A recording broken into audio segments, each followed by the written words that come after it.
this is all the data. So we started off on the 9th, and now we're on the 25th, so a little over 2 weeks. But the first couple of days were kind of trial and me getting the thing up and running. So if you start from maybe the Thursday the 9th, we had 106 miles per gallon. Friday, 166 miles per gallon. Saturday, 166 miles per gallon. I probably took a trip somewhere on a Sunday, went to the beach, I don't know. Wednesday we went where, Hannah? Battle Creek, so the gas mileage is not so good. Then I come back Tuesday, 117 miles per gallon.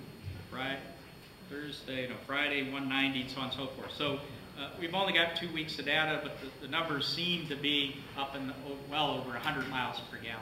Oh, the faculty don't get to ask questions. Any more student questions up there before we let the faculty in? There we go.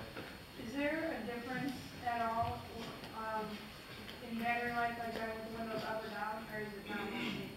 Oh, this car you definitely want to drive with the windows up. Where's my aero students?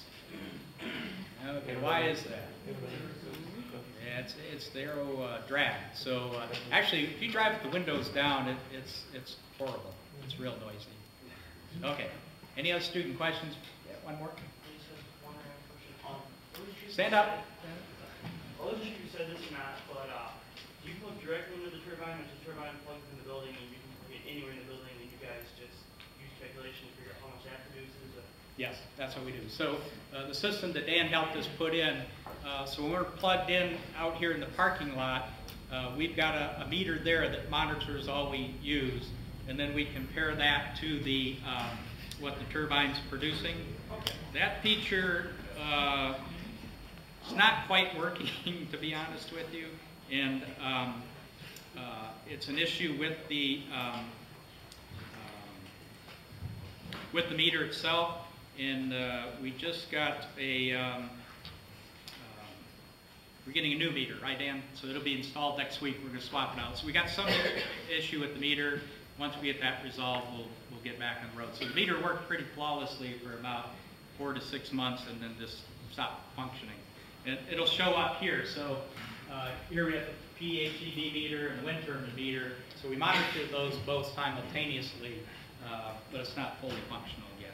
But that's exactly what we do. We monitor it and then compare what's generated to what's used.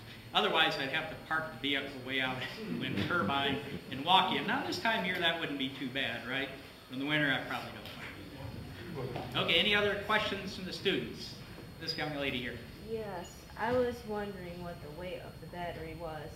The extra battery pack is 180 pounds, so that's about what I weigh, so it's like carrying an extra person around, and you don't really notice that. Okay, any other student questions?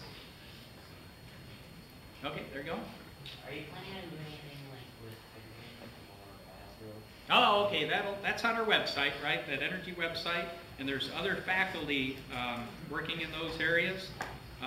So if you want to find out more, go to our website. We've got the biodiesel, alternative fuels, cellulosic stuff, and fuel cells, and you can click on there. And it's our own Body Shrestha here that has runs the fuel cell lab, and he's in the ME department. Yep. So I'm not doing anything, but other researchers at the university are. Okay. Any more student questions? Yeah, I know that guy. He's going to cause me trouble.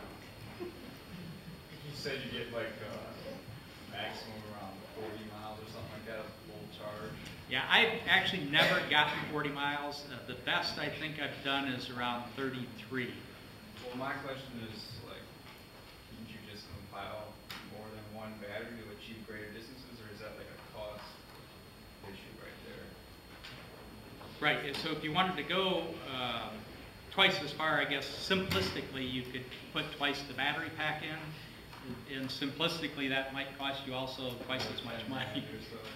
Now again, this is a first generation car. How many folks out there know of somebody else that has a plug-in hybrid electric vehicle? Now be honest now. Okay, did anybody happen to notice the license plate on that? Yeah. So it's hard to see there, but PHEV1. It's the first one. Okay, so the first of anything, I use the example, my first cell phone cost me $2,500. It was 1984, 25 years ago. My kid just got one the other day. It was either $50 or free, right?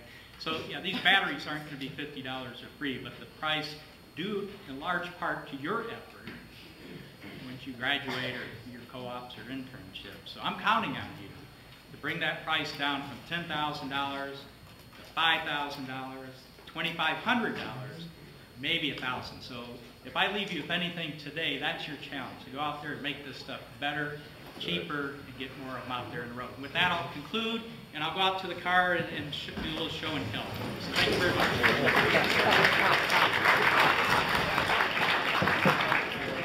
And don't forget your survey forms. Bring them on up.